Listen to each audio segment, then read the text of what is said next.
Shri T S Karthikeyan, മാതൃഭൂമിയുടെ കൊൽക്കത്ത പ്രതിനിധി നമ്മളോടൊപ്പം ചേരുകയാണ്. ശ്രീ ടി എസ് കാർത്തികേയൻ, ഈ നിലവിലുള്ള ഈ സംഘർഷം അത് വളരെ ആസൂത്രിതമാണ് എന്ന കാര്യത്തിൽ സംശയമില്ല. ഇത്രയധികം ആളുകൾ അവിടെ തമ്പടിച്ചെത്തി, പ്രതിഷേധക്കാർക്ക് ഐക്യദാർഢ്യം പ്രഖ്യാപിക്കുക, പിന്നീട് അവിടെ അക്രമം തന്നെ അഴിച്ചുവിടുക എന്ന് പറയുന്നത് ആസൂത്രിതമാണ് എന്ന കാര്യത്തിൽ സംശയമൊന്നുമില്ല.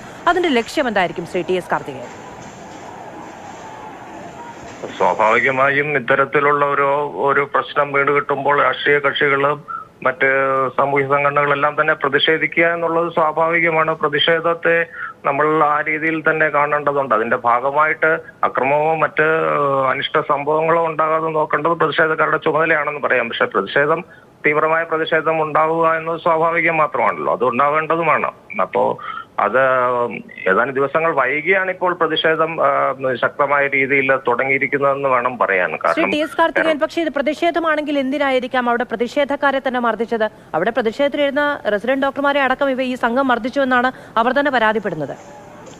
തീർച്ചയായും ഇത് രാഷ്ട്രീയമായിട്ട് ഇത് തിരിച്ചടി ഉണ്ടാകുമെന്ന് കാണുമ്പോൾ ഒരു വിഭാഗം ഇതിന്റെ ഈ രാഷ്ട്രീയ പാർട്ടിയുടെ